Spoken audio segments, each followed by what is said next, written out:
Hello అండి, welcome to my channel. ఈరోజు నేను మజ్జిగ చారు ఎంత సింపుల్గా తయారు చేసుకోవచ్చు అనేది చూపించబోతున్నాను. దీనికోసం పెరుగు తీసుకున్నాము. ఆ పెరుగుని మరీ బాగా మజ్జిగలాగా చేయకూడదు, అట్లాగే పెరుగులా గట్టిగా కూడా ఉండకూడదు. కొంచెం మీడియంగా మిక్స్ చేసుకోండి. ఇట్లా చాలా టేస్టీగా ఉంటుంది. అప్పటికప్పుడు మనకి 4-5 నిమిషాల్లోనే రెడీ చేసుకోవచ్చు అనమాట. ఎప్పుడైనా సరే మజ్జిగ చారుని ఏదైనా ఇంట్లో కూరగాయలు లేనప్పుడు కానీ, లేదంటే ఎక్కువ వేడి చేసింది అనుకున్నప్పుడు కానీ, లేదంటే కనుక అప్పుడప్పుడు క్లైమేట్ బాగా ఎండగా ఎక్కువగా ఉంది అన్నప్పుడు కానీ ఇటువంటి మజ్జిగ చారు పెట్టుకున్నారంటే మన కడుపులో చల్లగా ఉంటుంది. దీనికోసం పెరుగు తీసుకున్నాం కదా, అందులో కొంచెం ఉప్పు వేసేసి కలిపేసుకోండి.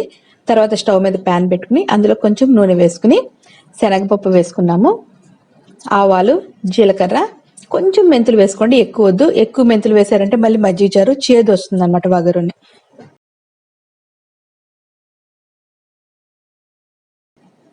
ఇవి వేగిన తర్వాత ఎండుమిరపకాయలు కూడా వేసుకోవాలి.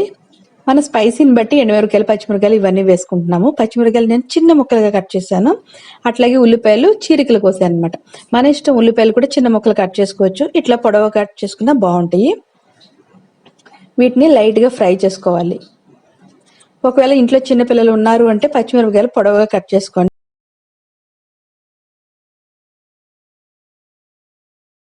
తర్వాత ఇందులో కరివేపాకు వేసుకుంటున్నాము. కరివేపాకు ఫ్లేవర్ చాలా బాగుంటుంది అనమాట దీనికి. ఇవన్నీ వేసి బాగా మగ్గిన తర్వాత ఇందులో అల్లం వేసుకుంటున్నాం. అల్లం తురిమి కానీ లేదంటే ముక్కలు కానీ వేసుకుంటే బాగుంటుంది. పేస్ట్ వద్దు, అల్లం పేస్ట్ వేసుకోవడం వల్ల ఘాట్ ఎక్కువ అవుతుంది, మజ్జిగ చారు ఫ్లేవర్ కూడా మారిపోతుంది అనమాట.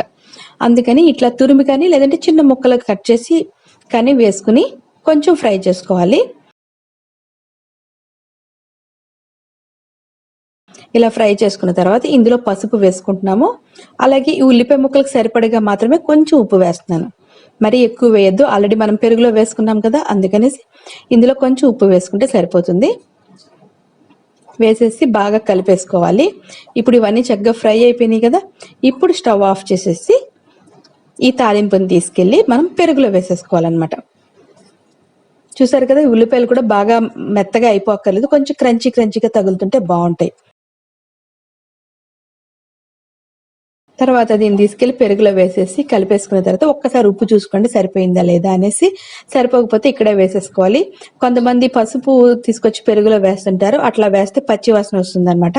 అందుకని పసుపును కూడా కంపల్సరీ మనం నూనెలోనే వేయాలి తాలింపుతో పాటు. తర్వాత ఇట్లా కలుపుకున్న తర్వాత లాస్ట్ కొత్తిమీరతో గార్నిష్ చేసుకోవడమే. చూసారు కదా ఎంత సింపుల్ గా రెడీ చేసుకున్నామో మజ్జిగ చారు.